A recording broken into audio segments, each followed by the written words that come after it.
उसमें सदस्य कैसे थे, और फिर संविधान का निर्माण कैसे हुआ। यानी जो संविधान सभा बनाई गई, उस संविधान सभा ने संविधान की रचना कैसे की, इसी का हम लोग अध्ययन करेंगे आज।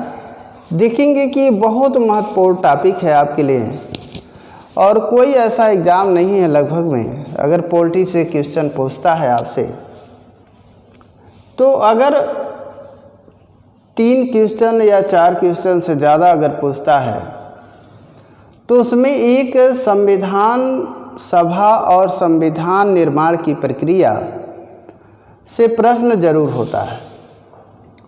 उसमें हम लोग देखेंगे कि ये कुछ महत्वपूर्ण तिथि है संविधान सभा में, यानी 9 देख रहे हैं, 9, 11, 13, 26, 24, 26। ये तिथियां ऐसी हैं कि जो संविधान सभा के इतिहास में महत्वपूर्ण रही हैं, और इन्हीं तिथियों पर सवाल आपसे पूछता है।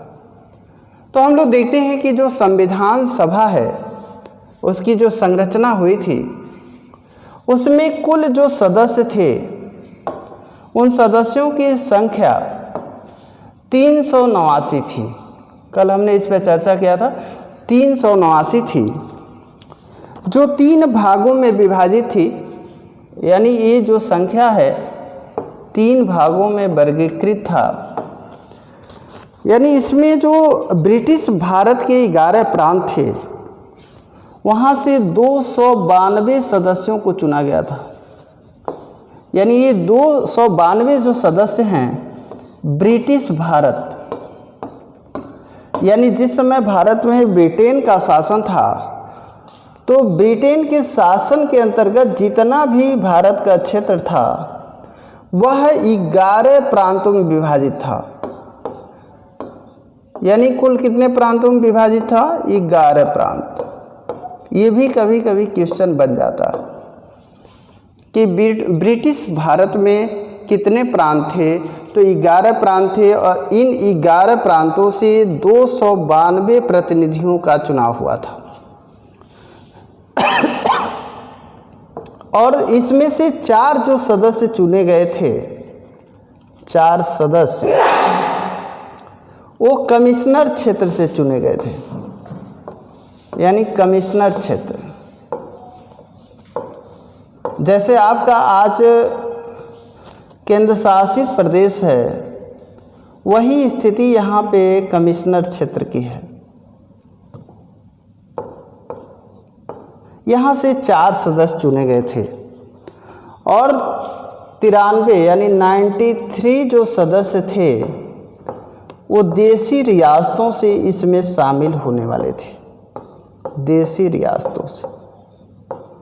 तो ये क्लियर हो गया कि संविधान सभा में कितने सदस्य थे? 389 थे, और 389 सदस्यों में 292 सदस्य ब्रिटिश भारत के 11 प्रांतों से चुने गए थे, और 4 सदस्य आपके कमिश्नर क्षेत्र से चुने गए थे, और 93 सदस्य देशी रियासतों से चुने गए थे। तो ये हमने देखा कि जो संविधान सभा है 389 सदस्य हैं, वो 3 भागों में वर्गीकृत है।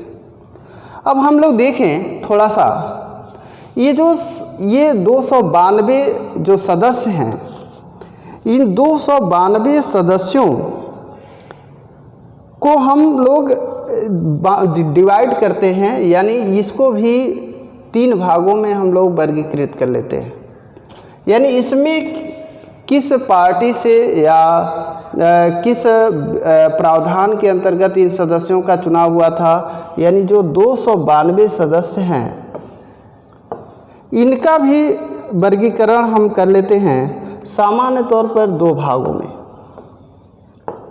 यानी इसमें से 210 जो सीटें हैं संविधान सभा की, वो सामान्य निर्वाचन क्षेत्र से चुनी गई थी। सामान्य निर्वाचन क्षेत्र, इसका मतलब होता है कि 210 सीट ऐसी थी संविधान सभा में जिस पर किसी भी तरह का आरक्षण नहीं था, यानी ये सभी के लिए खुला हुआ था। हिंदू, मुस्लिम, सिख, ईसाई, किसी भी वर्ग, किसी भी जात का, किसी भी वर्ग का प्रतिनिधि यहाँ से चुनाव लड़ सकता था और वो जीत सकता था।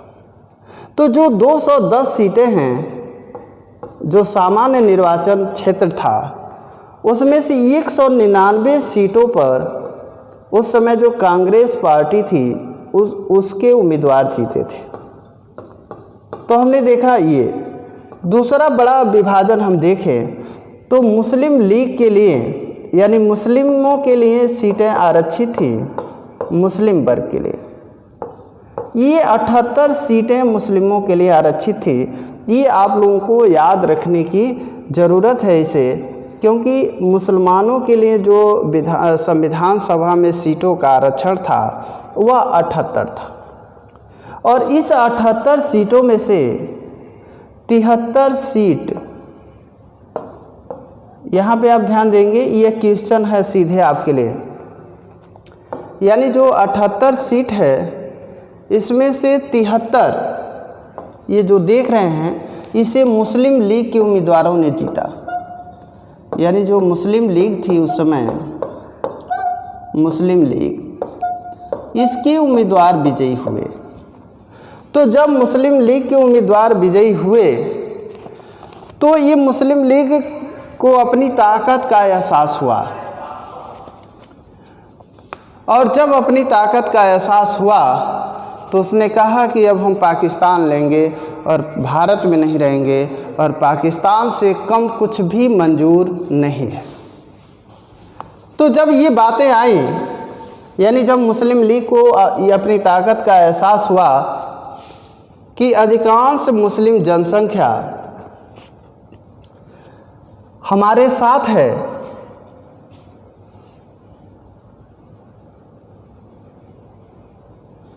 अधिकांश मुस्लिम जनसंख्या हमारे साथ है, तो हम कोई भी कदम उठा सकते हैं पाकिस्तान बनाने के लिए, यानी भारत को विभाजित करने के लिए। तो हमने देखा कि जो 292 जो सामान्य निर्वाचन क्षेत्र हैं, यानी जो सीटें हैं जो ब्रिटिश भारत की थी, वह दो भागों में मुख्यतः विभाजित थी, और उसमें 210 सीटें सामान्य निर्वाचन क्षेत्र के अंतर्गत थीं, जिसमें से 199 पर कांग्रेस के उम्मीदवार विजयी हुए, और 78 मुसलमानों के लिए आरक्षित था, जिसमें से 73 सीटें मुस्लिम लीग ने जीती। ये तो हमने देखा मोटा मोटा जो 389 सदस्य हैं वो किस तरीके से निर्वाचित हुए थे और उनका किस वर्ग का प्रतिनिधित्व करते थे, ये हमने देखा। कल हमने बताया था कि जो 389 सदस्य हैं, इनमें से एक सदस्य 10 लाख की जनसंख्या पर चुना गया था। अब न याद रखे हों तो इसे ज़रूर नोट कर लीजिए कहीं पे कि यानी प्रति सदस्य 10 लाख की जनसंख्या पर चुना गया, और 10 लाख की जनसंख्या पर एक सदस्य चुना गया। तो ये चुनाव जो हुआ था, हमने कल बताया कि अप्रत्यक्ष तरीके से हुआ था, क्योंकि कभी कभी ये सवाल भी आता है कि जो संविधान सभा के सदस्य हैं वो कितने जनसंख्या पर चुने गए थे। तो प्रति सदस्य 10 लाख की जनसंख्या पर चुना गया। दूसरी चीज़, उनका चुनाव कैसे हुआ था? अप्रत्यक्ष रीति से, अप्रत्यक्ष रीति से, यानी अप्रत्यक्ष तरीके से हुआ था। तो अगर अप्रत्यक्ष तरीके से हुआ तो ये चुनाव किसने किया? तो हमने बताया कि प्रांतीय विधानसभाओं के लिए जो उम्मीदवार जनता ने चुने थे, यानी जो प्रतिनिधि प्रांतीय विधानसभा में चुनकर जनता भेजी थी, उन्हीं प्रांतीय विधानसभा के सदस्यों द्वारा इनका चुनाव हुआ था, विधानसभा के सदस्यों द्वारा। अब अगर मान लीजिए कि प्रांतीय विधानसभा के सदस्यों को जनता ने चुना और प्रांतीय विधानसभा यानी इनका चुनाव कौन कर रहा है? जनता। जनता इनको चुन रही है और फिर ये प्रांतीय विधानसभा के जो सदस्य हैं ये लोग इन उम्मीदवारों को चुन रहे हैं, यानी संविधान सभा के उम्मीदवारों को चुन रहे हैं। तो इसका मतलब है कि ये माना जाता है कि संविधान का निर्माण किसने किया? जनता ने। आपसे सवाल पूछता है कि संविधान का निर्माण या अंतिम निर्माणकर्ता कौन है? तो जनता है, क्योंकि जनता ने प्रांतीय विधानसभा के सदस्य को चुना, यहाँ पे आप देख रहे हैं, और इन सदस्यों ने संविधान सभा के जो 300 कहने का मतलब 292 जो सदस्य हैं इनका चुनाव किया। तो इसीलिए कहा जाता है कि संविधान का निर्माण किसने किया था? तो जनता ने किया। यहाँ ध्यान दीजिएगा, संविधान का निर्माण किसने किया? जनता ने। तो अब संविधान सभी राजनीतिक व्यवस्थाओं में बड़ा है संविधान का निर्माण जनता कर रही है, जनता। तो अगर ये जनता कर रही है तो जो राजनीतिक व्यवस्था है भारत की, उसमें राजनीतिक व्यवस्था में जो संप्रभुता है, संप्रभुता हमने बताया कि संप्रभुता राज्य की आत्मा कहलाती है, और बिना संप्रभुता के कोई भी राज्य राजनीति विज्ञान की भाषा में राज्य नहीं कहला सकता। बाकी कुछ भी कहला सकता है लेकिन वो राज्य नहीं कहला सकता। जैसे आत्मा के बिना इस शरीर का कोई अस्तित्व नहीं है, उसी तरह जो संप्रभुता है अगर वह न हो तो कोई राज्य नहीं कहलाएगा। इसीलिए आपसे पूछता है कि जो राज्य की आत्मा है वो आत्मा क्या है? तो आपका जवाब होता है संप्रभुता। तो हमने देखा कि जो संप्रभु है यहाँ पे वह है संविधान है, और संविधान का निर्माण जनता ने किया है। तो इसका मतलब संविधान से भी बड़ी कौन है? जनता है। तो भारत में अंतिम संप्रभुता किस पे निर्भर करती है, यानी कहाँ निवास करती है? तो इसका आपका उत्तर क्या होता है? जनता। यानी जनता ही पूरी जो राजनीतिक व्यवस्था है उसकी जो मुख्य शक्ति है वो जनता में निहित है, और ये जनता अपने प्रतिनिधियों के माध्यम से जो अपनी संप्रभुता है उसका प्रयोग करती है। यानी जो जनता की संप्रभुता है, जनता के पास जो संप्रभुता है उसका प्रयोग वह स्वयं नहीं करती है, बल्कि वह अपने प्रतिनिधियों के द्वारा करती है। जैसे आज एमपी और एमएलए का हम चुनाव करते हैं, फिर वो सरकार बनाते हैं और फिर एक व्यवस्था कायम करते हैं। अभी हमने देखा कि ठीक है 389। यहाँ पे थोड़ी सी एक चीज़ और आपको बता दें कि जो संविधान सभा है ये 1946 की स्थिति है। ध्यान दीजिएगा, ये जो स्थिति है जो आपको बोर्ड पे दिख रहा है ये 1946 की स्थिति है। थोड़ा सा आपको हम सचेत कर दें कि ये 1946 की स्थिति है, लेकिन आप सोचें कि जब 1947 में पाकिस्तान बन गया, भारत 2 टुकड़ों में विभाजित हो गया, तो संविधान सभा की क्या स्थिति रही होगी। तो जो संविधान सभा थी, जो इसके 389 सदस्य थे, जो पाकिस्तान वाले हिस्से से चुने गए थे, वह पाकिस्तान के साथ चले गए, और उनकी संख्या यानी 1947 की स्थिति देखिए कि जब पाकिस्तान बन गया तो 1947 में 309 यानी 1947 में 90 सदस्य पाकिस्तान में चले गए।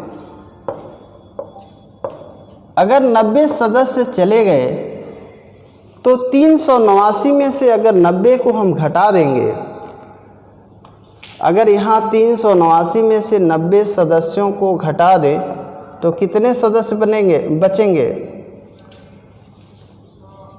299। अपने को म्यूट करें। तो 1947 में जो संविधान सभा के सदस्यों की स्थिति है वह क्या है, यानी 1947 में संविधान सभा के सदस्यों की स्थिति क्या है, 299। तो पाकिस्तान बनने के बाद संविधान सभा के कितने सदस्य बच गए, 299।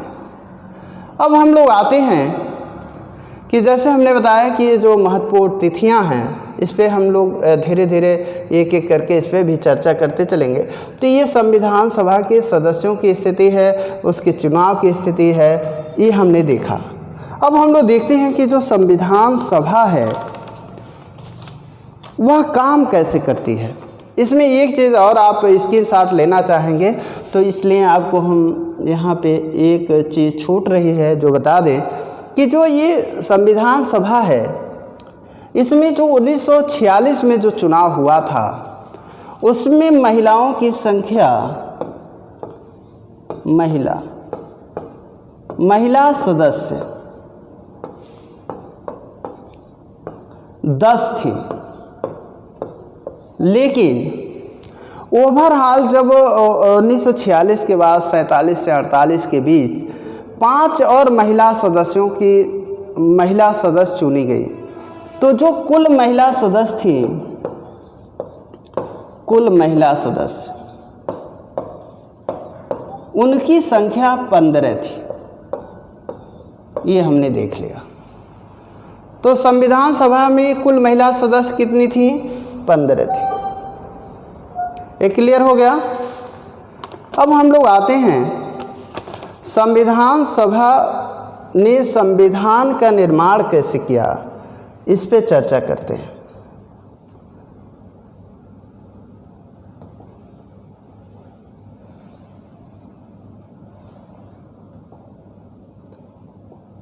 अब देखें कि जो संविधान सभा है उसका चुनाव हो गया, और चुनाव हो गया तो उसकी जो प्रथम बैठक थी, प्रथम बैठक, ये बहुत इम्पॉर्टेंट है आपके लिए। प्रथम बैठक, चाहे जिस स्तर की आप परीक्षा दें उसमें ये प्रश्न जरूर पूछा जाता है। प्रथम बैठक 9 दिसंबर 1946 को हुआ। 9 दिसंबर 1946 को। अब जब 1946 को हुआ तो आप कल्पना करिए कि जब विधानसभा या लोकसभा का चुनाव होता है, जब सदस्य चुन के चले जाते हैं और पहली बैठक होती है तो उसमें क्या होता है, वहीं से आपको इसका उत्तर मिल जाएगा। यानी जब पहली बार सदन की बैठक होती है तो आज की स्थिति ये है कि प्रोटेम स्पीकर का चुनाव होता है। लेकिन जो ये संविधान सभा थी 9 दिसंबर 1946 को जब बैठक हुई तो इसने अपना अस्थायी अध्यक्ष चुना। बिना अध्यक्ष के कोई भी सभा और सम्मेलन संपन्न नहीं होता है। तो 9 दिसंबर 1946 को अपना, जैसे आज क्या होता है कि जब चुनाव होता है तो पहली बैठक होती है, प्रोटेम स्पीकर चुना जाता है। प्रोटेम स्पीकर विधानसभा या लोकसभा के सदस्यों को क्या करता है, शपथ दिलवाता है। जब शपथ दिलवाता है तो सदस्य वैध हो जाते हैं, और जब वैध हो जाते हैं तब फिर वो अपना अध्यक्ष चुनते हैं, और फिर विधानसभा या लोकसभा की कार्रवाई शुरू होती है। उसी तरह जब 9 दिसंबर 1946 को प्रथम बैठक हुई संविधान सभा की तो उसने अपना अस्थायी अध्यक्ष चुन लिया। ये अक्सर पूछा जाता है, अस्थायी अध्यक्ष। और जो अस्थायी अध्यक्ष चुना गया तो ये भी पूछा जाता है कि कौन थे। तो ये सच्चिदानंद सिन्हा थे, सच्चिदानंद सिन्हा। तो आप इसको ध्यान रखेंगे कि अस्थायी अध्यक्ष कौन थे, सच्चिदानंद सिन्हा। और प्रथम बैठक कब हुई थी? 9 दिसंबर 1946। इसलिए बता रहे हैं कि 9 दिसंबर बहुत बार 9 तारीख आएगा और अक्सर करके जब 4 विकल्प बनाता है परीक्षा में तो हम 9 दिसंबर 1946 के बजाय और भी विकल्पों पर विचार करने लगते हैं। तो 9 दिसंबर 1946 देखें कि इसलिए यहाँ कन्फ्यूजन होता है कि ये साल का अंतिम महीना है 9 दिसंबर 1946, उसके जस्ट बाद 47 आता है, तो जो 46 का इतिहास है वो अंडरस्टूड हो जाता है, वहाँ पे हमारा ध्यान नहीं जाता। तो 9 दिसंबर 1946 को जब सच्चिदानंद सिन्हा को अपना अस्थायी अध्यक्ष चुना गया तो फिर अगली जो बैठक हुई थी, यानी जो ये प्रथम बैठक हुई थी, इसमें जो 11 दिसंबर को फिर दूसरी बैठक हुई 11 दिसंबर।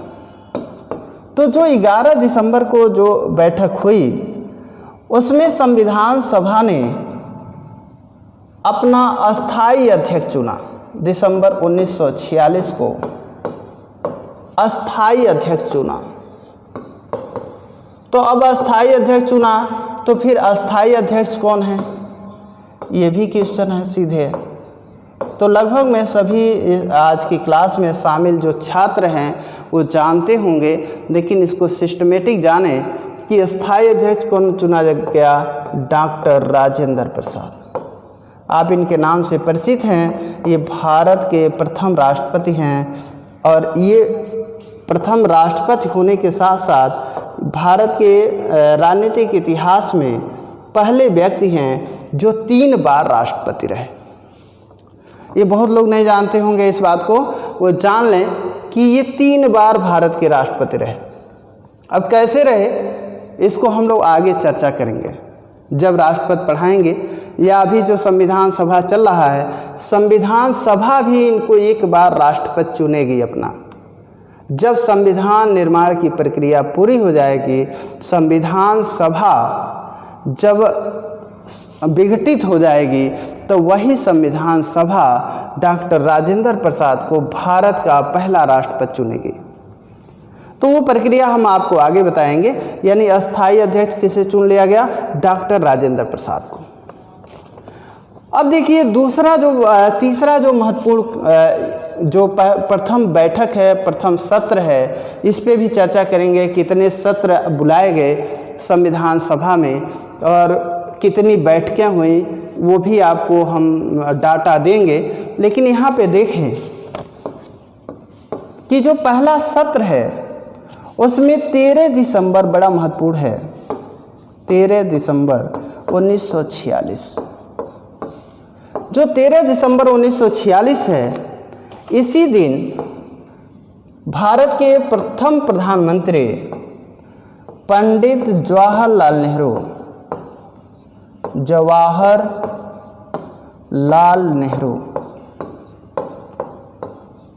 ये भारत के प्रथम प्रधानमंत्री हैं जवाहरलाल नेहरू। इन्होंने संविधान सभा में उद्देश्य प्रस्ताव पेश किया। उद्देश्य प्रस्ताव पेश किया। तो अगर उद्देश्य प्रस्ताव पेश किया तो इसकी ज़रूरत क्यों पड़ी कि जब संविधान निर्माण हो रहा है,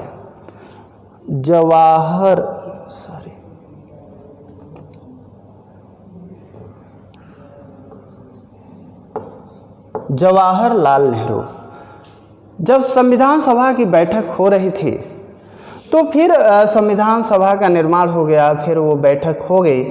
फिर 13 दिसंबर 1946 को जवाहरलाल नेहरू को उद्देश्य प्रस्ताव संविधान सभा में पेश करने की ज़रूरत क्यों पड़ी?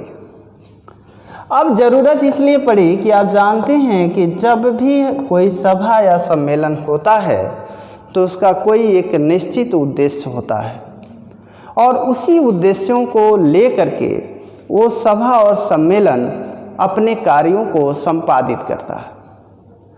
तो उद्देश्य प्रस्ताव में ये था कि जो हम संविधान निर्माण कर रहे हैं उसका उद्देश्य क्या होगा और फिर उसका आदर्श क्या होगा, उसका सिद्धांत क्या होगा, उसका दर्शन क्या होगा।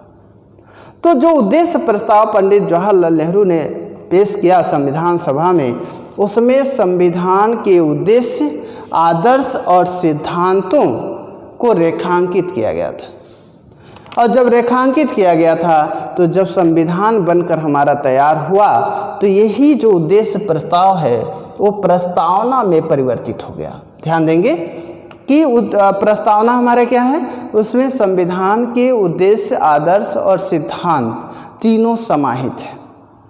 और वो चीज़ें उद्देश्य प्रस्ताव के नाम से पंडित जवाहरलाल नेहरू ने 13 दिसंबर 1946 को संविधान सभा में पेश किया। ये तो हमने देख लिया कि पहला अध्यक्ष, अस्थायी अध्यक्ष 9 दिसंबर 1946 को चुन लिया गया, सच्चिदानंद सिन्हा को।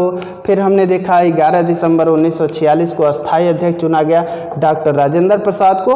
फिर हमने देखा 13 दिसंबर 1946 को जवाहरलाल नेहरू ने उद्देश्य प्रस्ताव पेश किया संविधान सभा में, जिसमें संविधान निर्माण के आदर्श, उद्देश्य और दर्शन निहित थे। अब हम लोग थोड़ा सा और आगे बढ़ते हैं।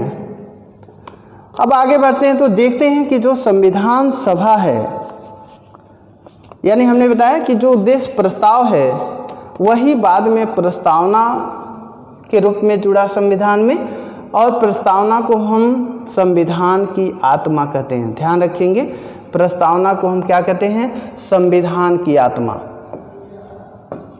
यहाँ पे आपको एक बार पुनः याद दिला दें, प्रस्तावना को हम संविधान की आत्मा कहते हैं। अब कैसे कहते हैं, यहाँ पे बड़ा विवाद होता है, कन्फ्यूजन हो जाता है आपको कि संविधान की आत्मा। तो एक आर्टिकल है संविधान में जिसकी चर्चा हम लोग आगे करेंगे, मूल अधिकारों के भाग 3 में अनुच्छेद 32। तो अनुच्छेद 32 जो संवैधानिक उपचारों का अधिकार है, उसे अंबेडकर साहब ने,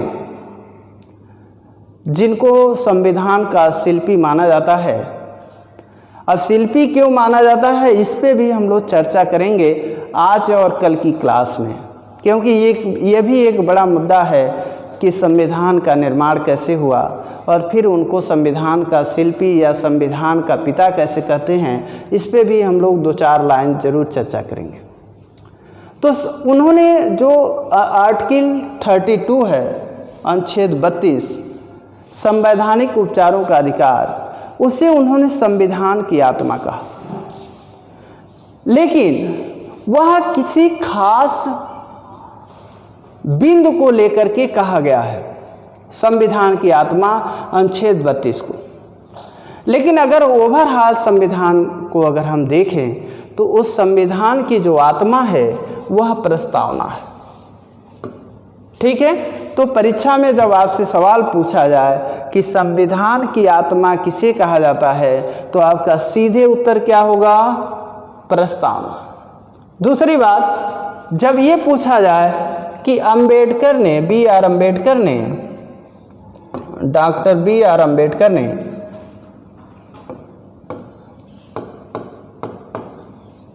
किसे संविधान की आत्मा कहा है, तो अब आपका होगा अनुच्छेद 32।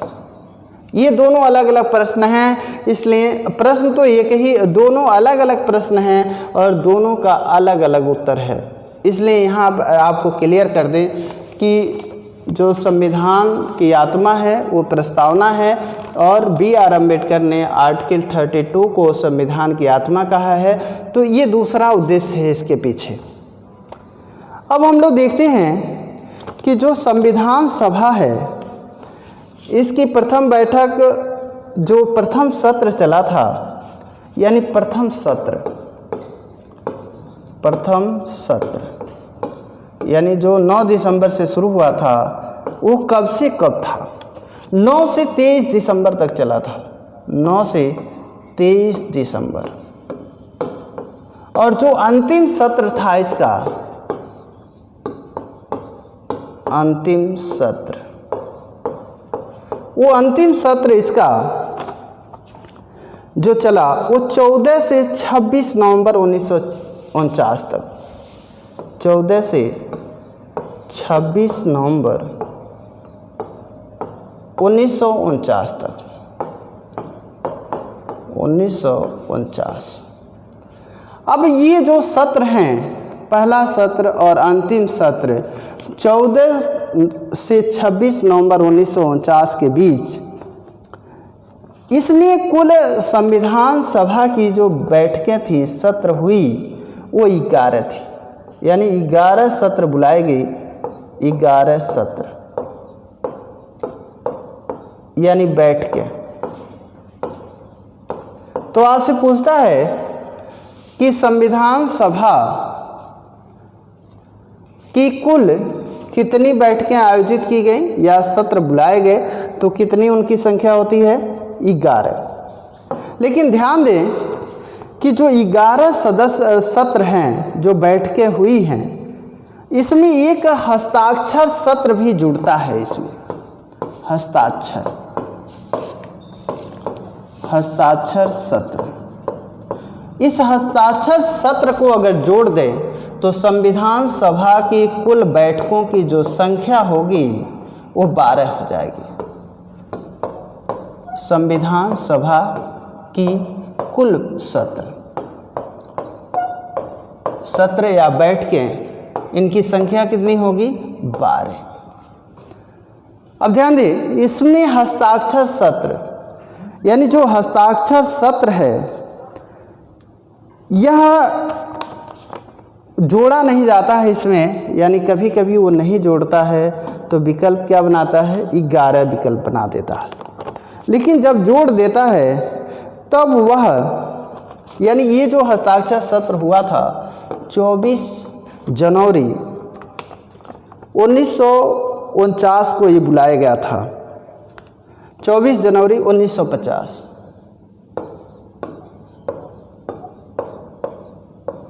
अब ये बुलाया गया तो 12 सत्र कुल हो गए थे।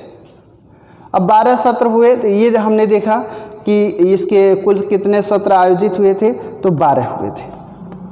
और 12वें सत्र में हस्ताक्षर हुआ था, यानी जो संविधान बनकर तैयार हुआ,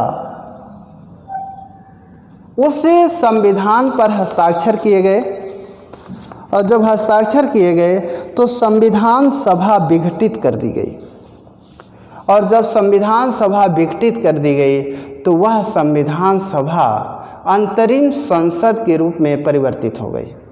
और जब अंतरिम संसद के रूप में परिवर्तित हो गई तो उसने जो अपने अध्यक्ष थे डॉक्टर राजेंद्र प्रसाद, उनको उन्होंने भारत का प्रथम राष्ट्रपति चुन लिया। इसी के साथ आज की क्लास मैं समाप्त करता हूं। थैंक यू, धन्यवाद। आगे हम लोग चर्चा करेंगे कि संविधान निर्माण की जो प्रक्रिया है, यानी कितनी समितियां बनी, स्रोत क्या हैं, इस पर हम लोग कल की क्लास में चर्चा करेंगे। पुनः आप लोग जुड़ेंगे 9 बजे इस क्लास से, 10 मिनट बाद जुड़ेंगे। और हम लोग आज जीएस के नए पार्ट पर चर्चा करेंगे, इतिहास, जो आपके लिए बड़ा इम्पॉर्टेंट होता है। अक्सर करके कोई ऐसी परीक्षा नहीं है जिसमें इतिहास न पूछा जाता हो। धन्यवाद।